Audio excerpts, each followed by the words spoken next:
Forja Córdoba. Listo, voy a arrancar exponiendo yo. Bueno, otro día expondrá otro compañero, me tocó las 2 veces a mí. La próxima vez, bueno, cualquier otro que quiera.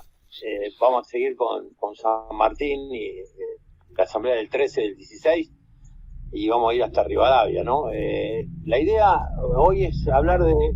El otro día planteamos que para mi manera de ver la historia argentina, lo único que le robaba a los yanquis era la definición de padres fundadores, que era por ahí mucho más potente que lo que poníamos en el bronce, ¿no? Padres fundadores hace una cercanía marcada con relación a el hoy, a todos los que fueron padres fundadores. Para mí en Argentina hubo 3, que uno fue Moreno, el otro fue Belgrano y el otro fue San Martín. A algunos les gustará más uno, otro agregarán un cuarto, un quinto, lo que vayan a agregar.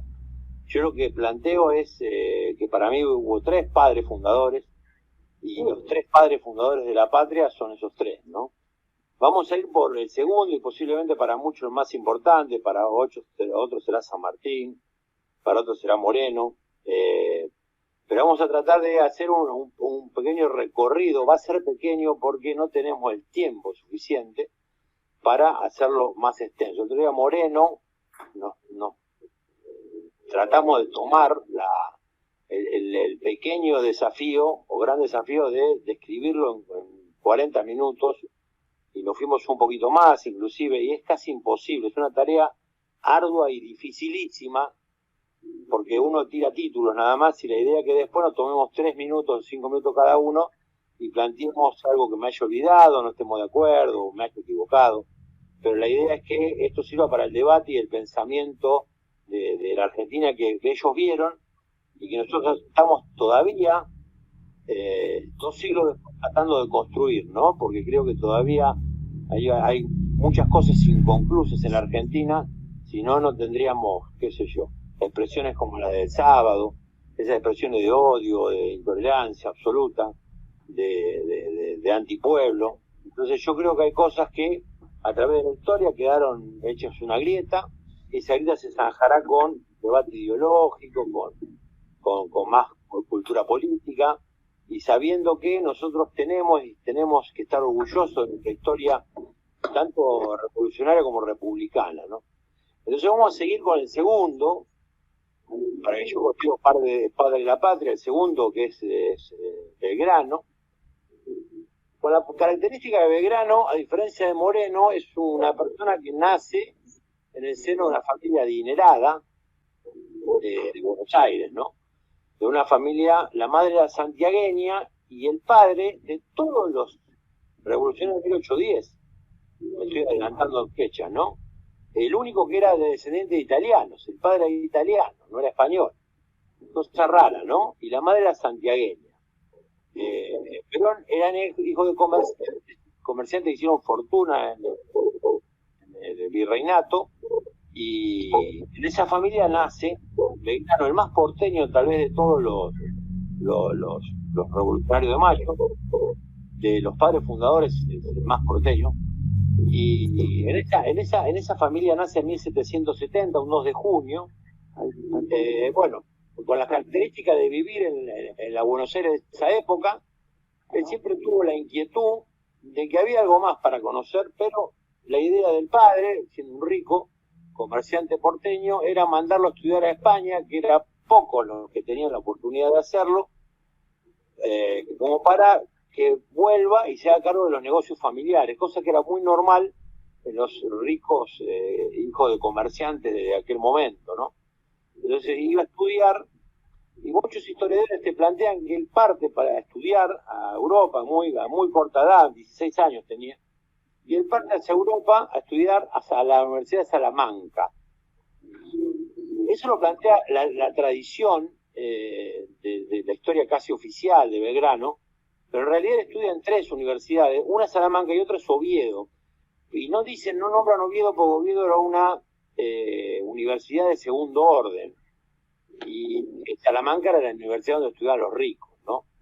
Ellos en un momento, Belgrano y la familia, tienen un problema grave porque al padre le embargan todos sus bienes, Porque el padre, aparte de ser comerciante, era una persona que se dedicaba también al contrabando de productos ingleses, cosa que era bastante normal. Los comerciantes de aquella época, en el virreinato, en Buenos Aires, era bastante normal.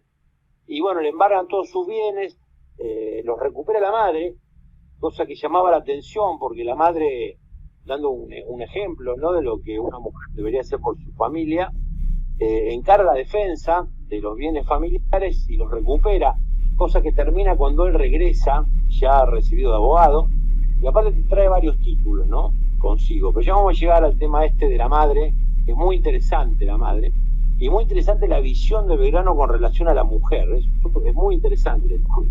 Creo que es uno de los padres de la patria que más claro tiene este concepto.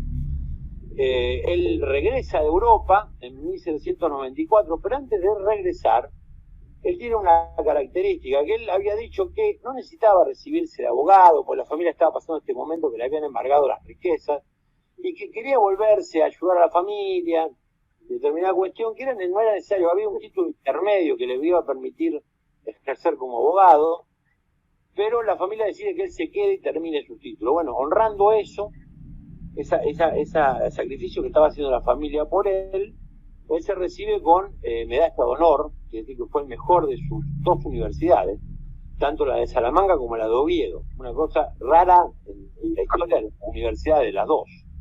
Y se recibe en uno de abogado y en el otro se recibe de economista. Y al recibirse, él pide al Papa que lo deje leer los libros prohibidos. Le hace una esquela, y este hecho de haber sido medalla de honor en las dos universidades le permite que el Papa le dé permiso para que lea los libros prohibidos, entre los cuales estaban La riqueza de la nación de Adam Smith, estaban los revolucionarios franceses, los contractualistas franceses, Rousseau, Voltaire. Los deja que lea a todos, excepto, le dice, exceptúa la pornografía, que no lea los libros pornográficos que había en el Vaticano. Entonces, tanto la pornografía lo dejaba leer el resto. Él con esa influencia, porque él, si podemos ver la formación de Belgrano, una formación rara, y tiene una formación casi triple. La información pasa por una formación tradicional, la que tienen la Universidad de Salamanca y Oviedo, tiene una formación moderna, porque es en Europa, no en Chuquisaca como la tuvo Moreno, y más secular, no tan religioso, sino mucho más secular. Tiene una formación prohibida, ¿no? Cuando lee los libros prohibidos, él impacta mucho el liberalismo de Adam Smith, ¿no? Cuando plantea que la riqueza de las naciones estaba en la mano de obra incorporada a la materia prima, a él le llama muchísimo la atención. Son conceptos que después lo van a marcar para su vida política, ¿no? No nos olvidemos que ser liberal en ese momento no tiene el mismo significado de la palabra liberal de hoy, ni siquiera el de liberal de 50 años para atrás. Ser liberal era casi ser revolucionario en aquel momento, ¿no? La Iglesia era omnipresente en todos los aspectos de la vida secular y por consiguiente apartarse de esa mirada de la Iglesia hacía que uno se convirtiera en caso revolucionario. Él regresa después de leer los libros prohibidos, me impacta mucho, por supuesto, los contractualistas franceses y esta lectura de Adam Smith, y regresa en 1894, en 1794, disculpe. Y empieza a trabajar para lo que era el organismo de la colonia, como regente, como regidor, como cónsul, dentro de lo que era el regidor, y plantea cosas desde ese lugar, interactuando con los cabildos, plantea cosas muy extrañas para la época. Habla del derecho de la mujer, del derecho a la educación de la mujer, habla de la educación gratuita, tanto para varones como para mujeres, dice, cosas muy extrañas plantea para la época, por supuesto, ¿no? Estamos hablando, situémonos que la mujer hace 60, 70 años atrás no votaba en la Argentina, ¿no? Nosotros estamos hace 200 y pico de años atrás.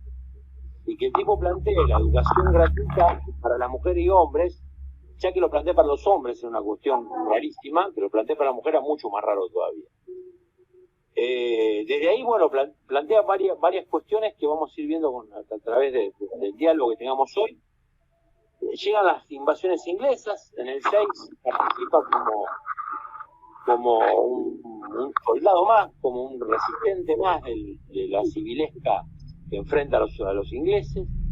Pero ya en el 7, él todo lo leía, y era un autodidacta, y empieza a leer libros de formaciones militares y determinadas cuestiones de batallas militares y cómo se movían los ejércitos. Y ya participa, en la segunda participa como coronel del ejército americano, ¿no? Que va a ser la resistencia a la invasión. Se va formando en ese momento como militar, otra de las tantas características que tenía, que era corregidor, era abogado, era economista, era militar, bueno, era una persona realmente apasionante de leer. Por eso digo que no alcanzaría ni 10 de estas charlas como para conocerlo en profundidad a Belgrano, ¿no? Vamos a saltarnos a 1810, él aparece como vocal de la primera junta, de la mano de su primo, Castelli, que pocos saben que era el primo, era Castelli, era primo de él, y de Mariano Moreno, que era su padre político. El que lo define políticamente es Mariano Moreno, que define toda esta idea revolucionaria, porque Belgrano no solamente era una persona que creía que había que independizarse de España, sino él creía en una república independiente, ¿no? Y él veía a América, veía al americanismo como una cuestión de una intención de unificar las Américas, como tuvo la intención Bolívar y San Martín, no de hacer determinada cantidad de países, cosas que comete errores como por ejemplo la campaña Asunción del Paraguay, que todo dice que fue una derrota, la campaña Asunción, pero ya vamos a llegar también. En 1810 aparece como vocal de la primera junta, muy cercano a Moreno, y bueno, ahí plantean el tema de el Estado, él está con Moreno cuando se proyecta el plan de operaciones de la primera junta, lo redacta junto a Moreno, y plantea el Estado como el motor de la nueva industria nacional, que no teníamos, por supuesto, no contábamos con nada. Plantea una fábrica de armas, cosa que después San Martín, vamos a ver después el tema de Belgrano y San Martín, lo hace en Mendoza. Lo que había planteado para todo el virreinato, San Martín lo aplica en Mendoza cuando es gobernador, cuando está preparando el ejército del cruce. El primer triunvirato, después de 1810, ya muerto Moreno, el primer triunvirato lo nombra como jefe del ejército. Él no, por supuesto que no era un militar, como dijimos, era un autodidacta en cuanto a lectura de cuestiones militares, y había sido un héroe de las invasiones inglesas, ¿no? De la resistencia a las invasiones inglesas. Pero a ver, Belgrano era Mascherano, ¿vio? El Mascherano de la primera junta, de todo el triunvirato y todos los revolucionarios, era Mascherano. Él jugaba de todo. Lo ponían a jugar de 4, te jugaba de abogado, te jugaba de secretario de la junta, te jugaba de militar. Él jugaba donde era necesario jugar. Era un tipo que no andaba buscando ni fama personal. Vamos a ver que menos todavía dinero, cosa que lo puso para la revolución y el ejército del norte, razón por la cual muere en la pobreza absoluta. Era una persona que le decían el bomberito, por una cuestión que él estaba en todos los lugares que fuera necesario estar. Ese tipo de militancia política tenía Belgrano, donde lo llamaran y donde le pidieran a los compañeros que estuviera, él estaba. Entonces le pide, el primer triunvirato, le pide que se haga cargo del ejército. Posiblemente Rivadavia le hace cargo del ejército como para que se queme de todo y desaparezca todo el morenismo del poder central porteño, ¿no? Entonces era el último morenista que quedaba y posiblemente lo puso ahí para decir, bueno, este se va a mandar una cagada porque es abogado y lo voy a cortar fácil. Él, bueno, en 1812 ya está a cargo del ejército y él va a poner cañoneras a la vera del río Paraná, protegiendo la entrada del río Paraná. Y es ahí cuando conocemos, por eso el tema de la escarapela, nace en 1812 y el tema que él se arroga el atrevimiento de mandar una carta diciendo que con los mismos colores va a ser la bandera, por necesitaban una insignia para diferenciarse de los rivales. Y hace una insignia con los mismos colores, que era celeste y blanco. No con el celeste y blanco como lo plantean, no como en la bandera actual, no como lo plantean los historiadores. El celeste y blanco era mitad de la bandera celeste y mitad blanca, no de arriba para abajo, sino de la de izquierda era blanca y la derecha era celeste, ¿no? Esa es la bandera que inaugura en 1812 junto con la escarapela Belgrano. Pero vamos a su carrera como militar. Si quieren acotar algo a alguien ahora, hágalo ahora, le damos un ratito y continuamos con su carrera militar en el Ejército del Norte, que es muy interesante. Vamos a tratar de hacerlo breve. ¿Alguien quiere opinar con respecto a lo que dijimos hasta ahora? ¿Me equivoqué en algo? ¿Algo me faltó? ¿Continuamos? Sí, continuamos. Hasta ahí venimos bien. Hola, compañeros, ¿cómo les va? Hola. Hola, Rodrigo. Hola. ¿Cómo andan, chicos? No, yo era para hablar de eso que vos decías del tema de Sarmiento. Fue él tomado como padre de la educación, y lo cierto es que 100 años antes, Belgrano ya había fundado escuelas, que había avanzado en la construcción de la educación pública, la inclusiva. Es lo que necesitaba, es lo que creía que era necesario para una patria libre y soberana, que eso es lo que se estaba fundando, ¿no es cierto? Y para Belgrano las mujeres y los niños, los pobres, los indígenas, formaban parte de esa patria naciente. Y otra cosa de Belgrano también, que la mujer se refería siempre como el bello sexo, era una de las acotaciones que siempre daba él sobre las mujeres, y que debía mantenerse alejada de la ignorancia, bueno, para atender la vida familiar, básicamente lo que he dicho vos. Pero con respecto a la parte de la educación, el desvenir, viste, de la historia argentina, lo ubicó a Sarmiento en un lugar que también fue Belgrano el que ocupó ese lugar. Aparte, Belgrano también donó de una de las batallas que él ganó como general, él donó toda esa plata, que era mucha, para hacer 3 escuelas en Argentina. Sí, el tema es que él deja, con respecto a la educación estamos totalmente de acuerdo. El primero que habla de educación es Eddie Moreno. Él plantea desde la educación como herramienta de liberación, de cultura para liberarnos, y fíjense que hoy se utiliza para lo contrario, ¿no? La educación mitrista utiliza para empobrecer, ¿no? Y por eso tenemos tantos salames saliendo el sábado a reclamar no sé qué, si la tierra es plana, no sé qué, pero reclamábamos realmente. ¿Cómo apago el micrófono? Acá no sirve. Y por otro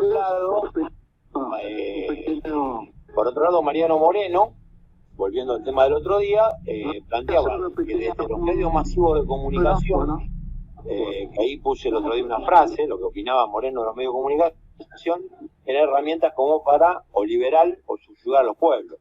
Fíjense la visión que es tan actual.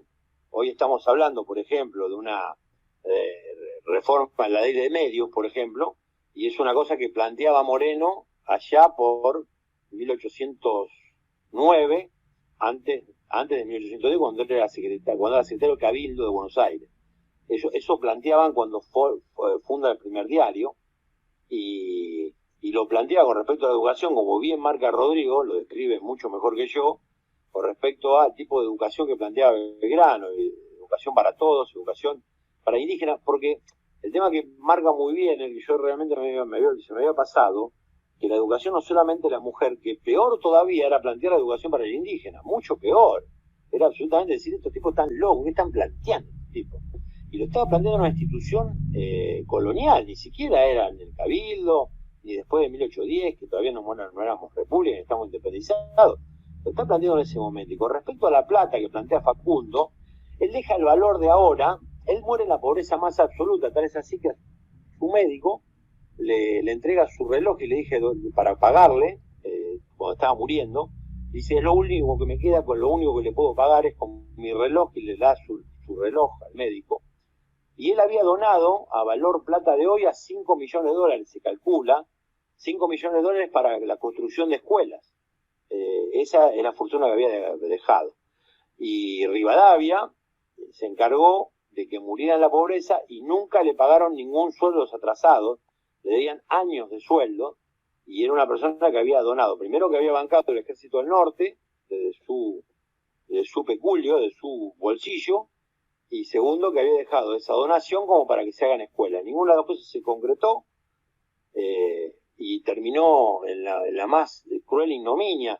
La muerte de Belgrano para todos nosotros como argentinos debería ser una vergüenza, ¿no?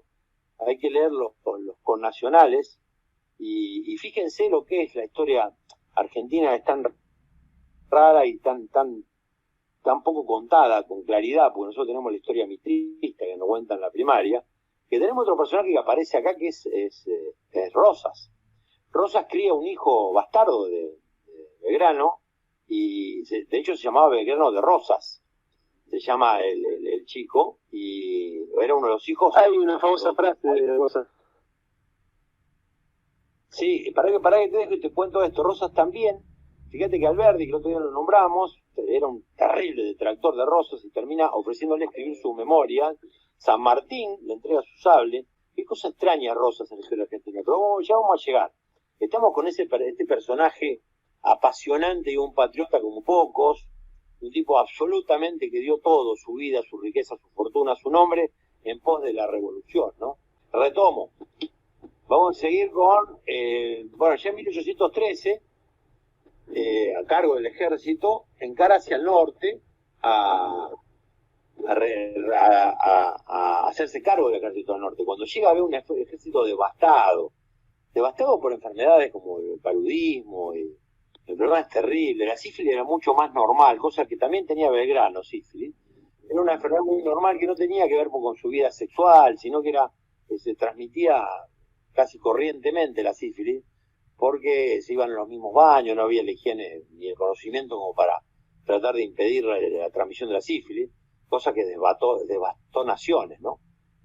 Así que bueno, el tema es que ya ubicado con el ejército del norte, ve que no hay manera de que ese ejército, en esas condiciones, continúe la resistencia a los realistas que estaban invadiendo desde el norte, del Alto Perú.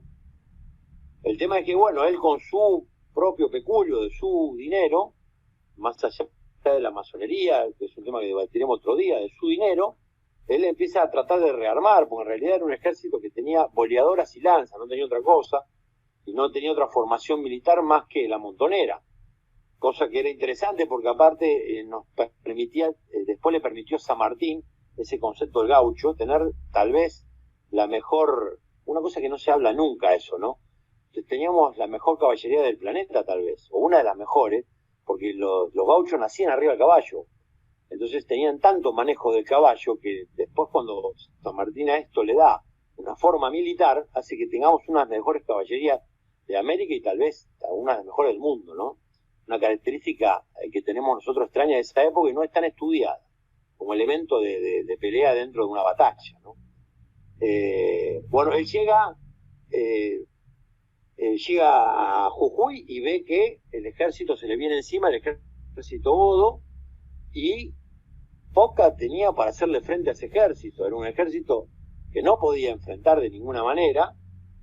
Y bueno, acá aparece el Belgrano político, el Belgrano apasionante para mí, que era un patriota devenido a abogado, devenido a economista, y ahora devenido a militar circunstancialmente. Por eso digo que era el Mascherano de la revolución, porque era el tipo que jugaba lo que le necesitaba la revolución, y él plantea el éxodo jujeño.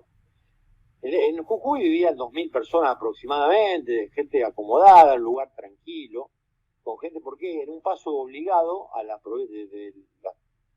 Virreinato de Río de la Plata, recién formado, a las provincias del Alto Perú. Ahora desarmado el Virreinato, ¿no? Estamos intentando la independencia ya. Era un paso obligado cuando ibas al Alto Perú y cuando venías del Alto Perú. Entonces era un lugar rico, un lugar de comercio, y había comerciantes ricos en Jujuy.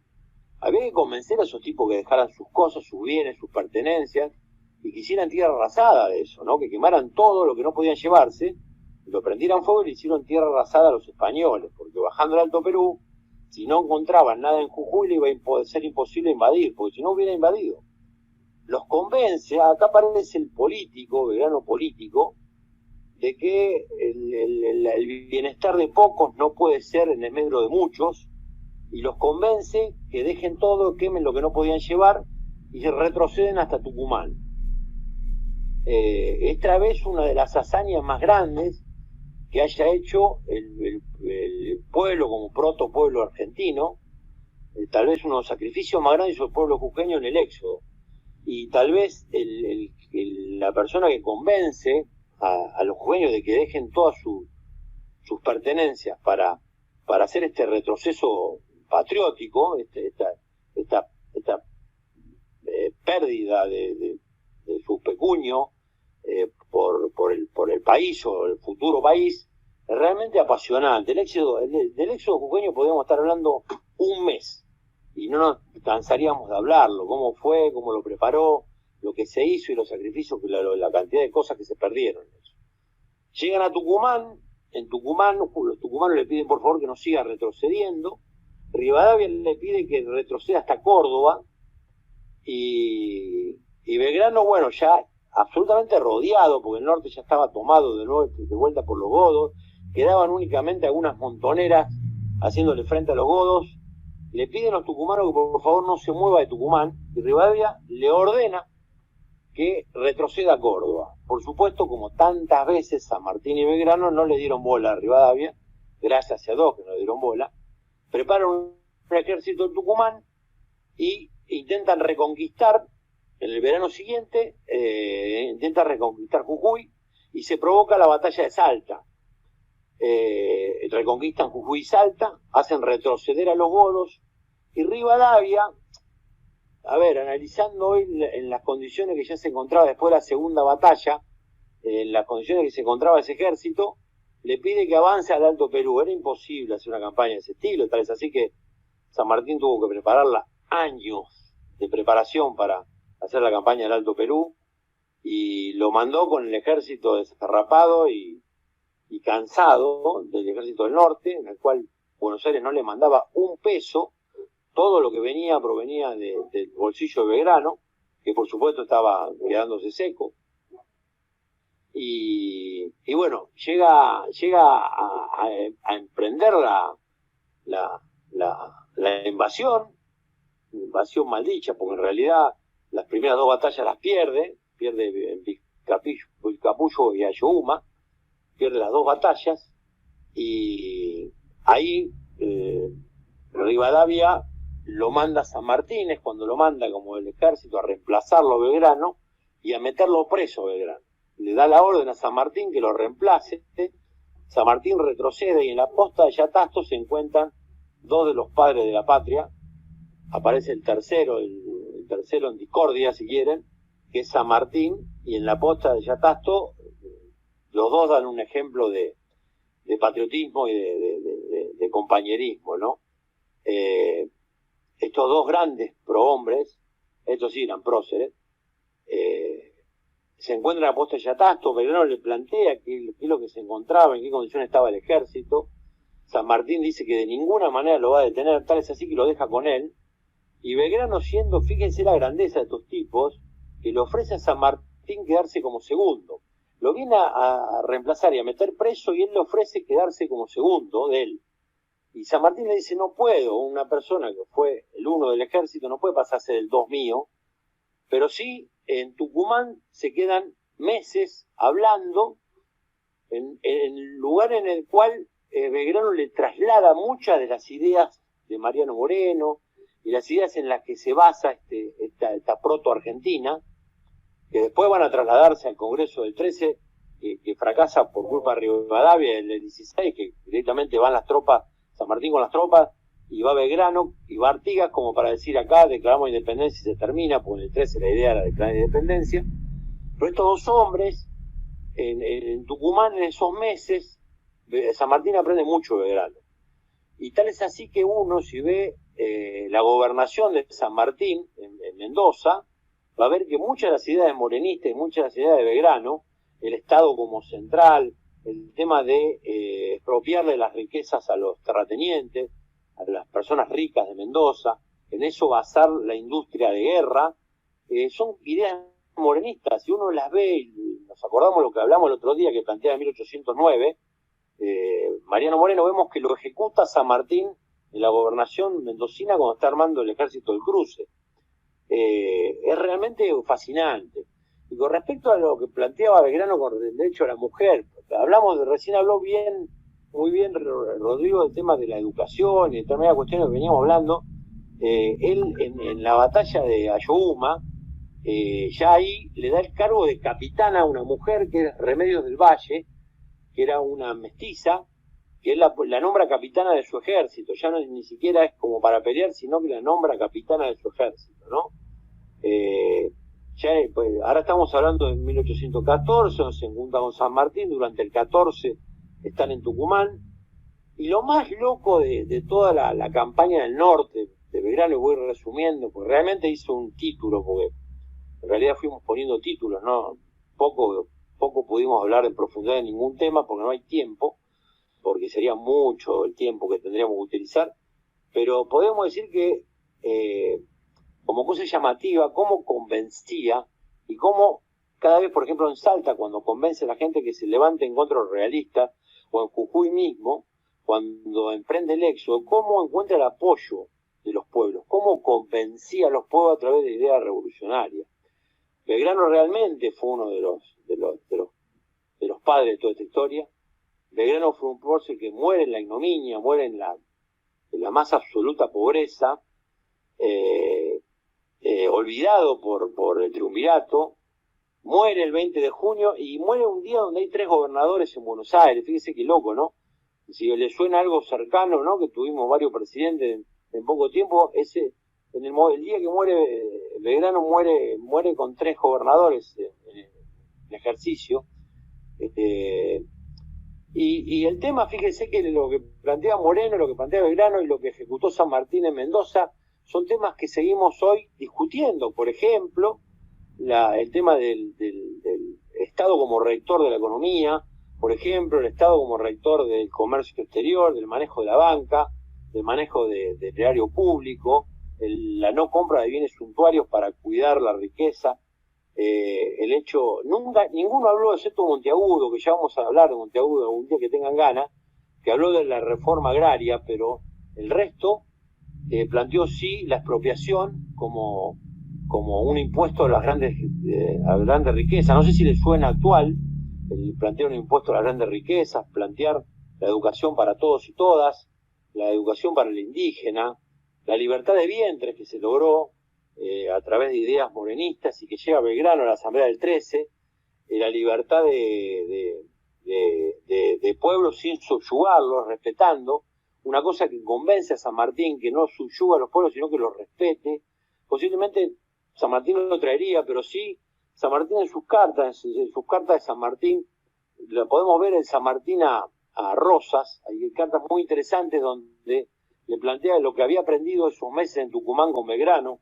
Si quieren algún día les paso un PDF con las cartas de San Martín a Rosas, es muy interesante esas cartas, nos enseña mucho, y lo que había aprendido básicamente es el respeto a las libertades de los pueblos, ¿no?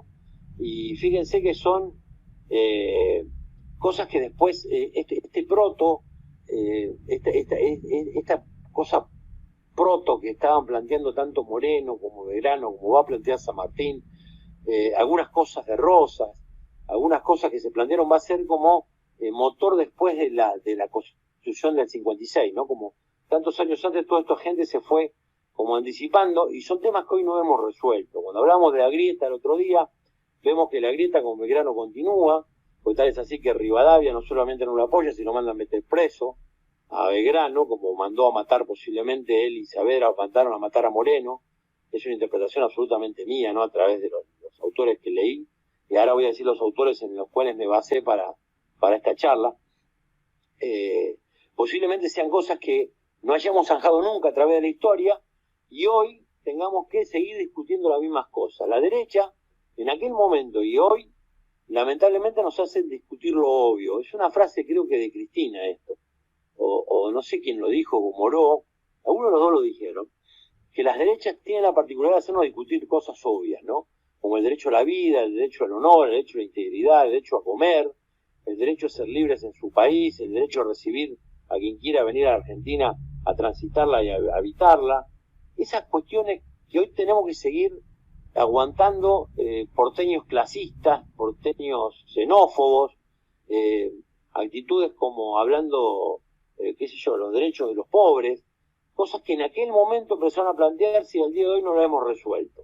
Por eso es muy gracioso cuando algunos te plantean que la grieta arranca con Cristina, porque muchos plantean eso, desde la mentira de los medios masivos de comunicación, como vimos que Moreno lo planteaba en 1809, lo vimos el miércoles pasado.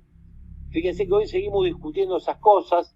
La grieta en la historia argentina viene desde antes de 1810, mucho antes de la independencia de 1816, viene desde el contractualismo de la colonia misma, y los primeros que plantean esta cuestión son los padres fundadores de la patria. Los tres padres fundadores de la patria, junto con Monteagudo y algunos otros, Castelli, son los que plantean esta dicotomía que no hemos podido resolver al día de hoy. Sacamos una ley de medio y la perdimos, y la tenemos que recuperar, y tenemos que hacerlo a través de formación política, y tenemos que ayudar. Y si el ENACON encara el tema de la reforma de nuevo, de la ley de medios, tenemos que apoyar para que esta vez salga una cosa que habían planteado Moreno, había planteado Belgrano, había planteado San Martín, y son cosas que al día de hoy no se han resuelto. Yo con esto voy cerrando, agradezco, si me quedó mucho afuera, no quiero aburrirlos, agradezco y le doy la palabra para que nos tomemos 3 minutos cada uno para ir acotando lo que quieran, o corrigiéndome, o agregando lo que quieran. Gracias por escuchar. Hola. ¿Quién toma la palabra ahora? Yo para agregar algo con respecto a las mujeres, y que bueno, Belgrano, como dijiste vos, había sido el único que las había nombrado capitanas. El rol de la mujer en ese momento fue muy importante porque eran las que traían la estrategia que también se estaba gestando en el Alto Perú. Entonces era muy fundamental, y muchas de ellas, más allá de estas 3 que fueron condecoradas, muchas de ellas batallaban codo a codo, igual que los soldados que estaban en guerra. Sí, yo nombré a Del Valle porque fue la única que tuvo rango militar en el Ejército del Norte. Por supuesto que ya podemos hablar de Juan Zurduy y podemos hacer un miércoles entero de Juan Zurduy, pero el tema es que yo hablé de la única que tuvo rango militar, ¿no? Sí, eso se entendió. Y también se entendió, digamos, la parte esa del... O sea, hubo el momento de las batallas y todo. Y la otra parte, por ejemplo, de los hijos de Belgrano, que tampoco la historia, digamos, qué sé yo, de intrusión en las escuelas, y que nunca se dio de los 2 hijos, y uno que Rosa adoptó, que en una parte hay una frase de Rosa que dice: usted tiene un padre más grande que yo, aparte de la humildad de Rosa, ¿no? Entonces hay una frase por ahí de esa. Pero, otro sí. dato, perdón Facu, ¿no? Otro dato que Dale. que me acordaba también, con el tema de los incas, Belgrano no había propuesto a Tupac Amaru también como el rey inca. No, lo que pasó con Belgrano es que Belgrano en realidad viaja con la idea de traer un rey que va a buscarlo con Rivadavia, que se recontra pelean en el viaje. Van a Europa a buscar un rey sin corona, un príncipe que tuviera el pedo en Europa, para hacer una monarquía constitucional acá, porque decía que no estamos preparados por una república, cosa que sí creía Artigas que estábamos preparados, y Moreno también, pero Belgrano particularmente decía que había que hacer una monarquía constitucional, que para el caso era lo mismo. Lo hablo rápido, así no le ocupo mucho tiempo. El tema cuál es que San Martín lo convence, después de Yatasto, lo convence que en realidad debía ser un indoamericano, porque le iba a dar más fuerza a la monarquía. Y el que propone Belgrano es al hermano, que estaba preso por un corregidor, lo tenía preso en el Alto Perú, al hermano de Tupac Amaru. Entonces era que proponía San Martín, un indoamericano, que casualmente era el hermano de Tupac Amaru, que estaba preso por un corregidor en el Alto Perú. Claro, eso no me acordaba bien. Tupac Amaru para ese momento ya había fallecido, había sido ejecutado ya para ese momento. Claro, el tema, perdón, discúlpame, el tema que lo ponen de esa manera y más.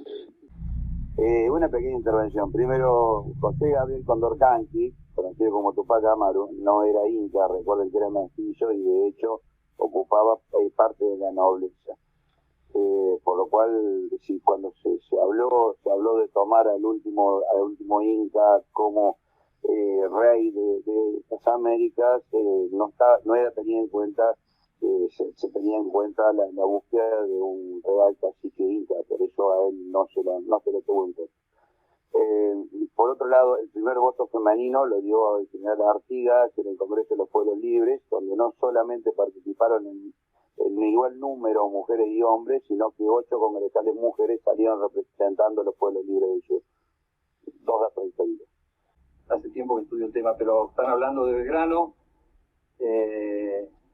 y Belgrano estuvo parando acá un tiempo cuando fue a la campaña del norte. Esa casa donde él estuvo parando se destruyó, lamentablemente era patrimonio histórico y el dueño del terreno la demolió. Todavía es un terreno lleno de pastizales. Y funda 2 ciudades, que es Federación primero y Curuzú Castilla después.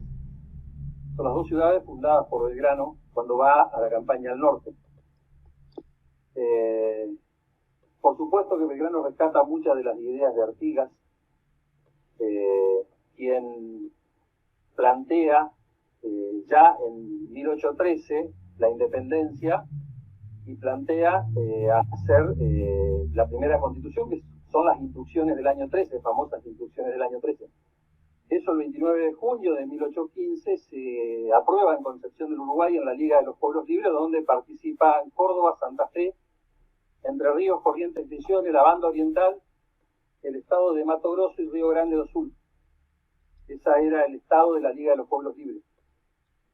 Buenos Aires nunca quiso esa independencia, convoca a Tucumán, en la cual no participa ninguna de estas provincias, a excepción de Córdoba, que participan las dos declaraciones de independencia, y obligadamente se declara la independencia, obligado por Artigas y por San Martín. Buenos Aires declara la independencia, que no era lo que quería declarar en Tucumán, porque Buenos Aires nunca quiso ser independiente. Y esa es la realidad. Por eso hay una cláusula secreta en la Constitución que recién se publica siendo 10 años después. En 1926 se publica la cláusula secreta, que era "y de toda otra potencia extranjera". O sea, fue el día que fuimos libres, fue el 9 de julio de 1926 en realidad, y hasta ese momento éramos solamente libres de España, porque la cláusula secreta, mientras no se publica, no tiene validez jurídica, al revés de lo que fue la Constitución o la Declaración de Independencia, que se hace el 29 de junio de 1815 acá en la ciudad de Concepción del Uruguay, donde se declara la independencia. Y cuando Buenos Aires lo invita, la carta de Artigas es muy clara y le dice: nosotros ya lo hicimos, háganlo ustedes. Pero bueno, lo de Belgrano es muy, muy importante. Belgrano era un defensor de la naturaleza y él planteaba que no había que cortar ni un solo árbol. O sea, una de las partes también importantes y que hoy pasan a tener vigencia con el tema, especialmente en Córdoba, con la gran destrucción de árboles por incendios que se provocaron y los efectos que eso tiene en la naturaleza. Voy a dejar de seguir el tema porque me parece que si no sería muy largo, pero todo esto está relacionado y tiene que ver con el tema de la aduana, que recién se zanja en 1920, cuando la segunda aduana, porque en realidad Argentina tuvo 3 aduanas, la que estaba en Buenos Aires, la que estaba acá en Concepción del Uruguay, y la aduana de Rosario, que también la funda Urquiza. Había 3. Urquiza desiste de tener aduana, dejándosela a Buenos Aires, a la única aduana, que era la verdadera discusión política de entrada, porque hasta ese momento el 40% de las exportaciones argentinas ingresaban por la aduana de Concepción del Uruguay y eran propiedad de Urquiza. De los 2,5 millones de pesos fuertes, casi el 40, el 38% ingresaban a través de las exportaciones de Urquiza, de un saladero y de otras propiedades más, pero uno del saladero Santa Cándida. O sea que el movimiento económico con los ingleses era lo que más les importaba todavía a Buenos Aires, y siguió siendo así hasta la actualidad.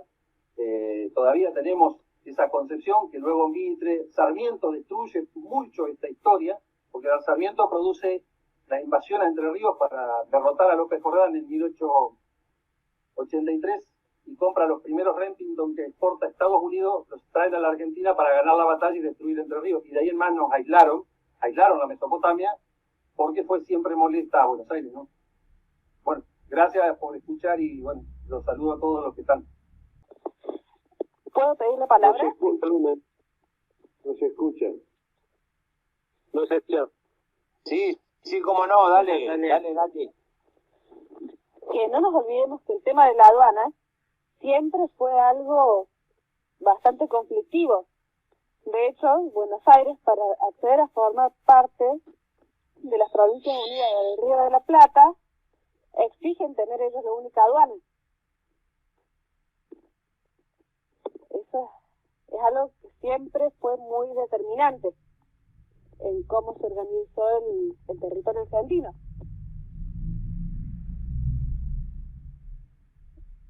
Quería hacer ese aporte nomás.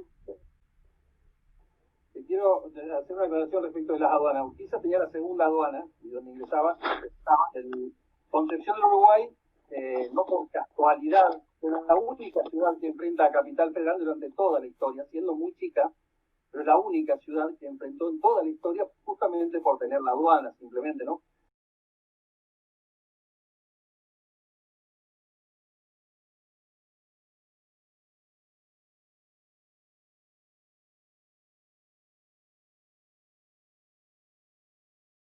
Bueno, desde ya, gracias por participar. Espero sigamos opinando. El miércoles que viene, de nuevo a las 7:30. Yo había planteado el tema de San Martín. Me parece que el tema de Artigas merita que le dedicamos un día a Artigas, ya que el compañero muy bien lo planteó, y ver el tema de la banda oriental y cómo se manejaron los patriotas de la banda oriental. Me parece que Artigas es un personaje fabuloso para tratarlo, si están de acuerdo todos. Y nos vemos el miércoles próximo. Sigamos con el debate. Chau a todos.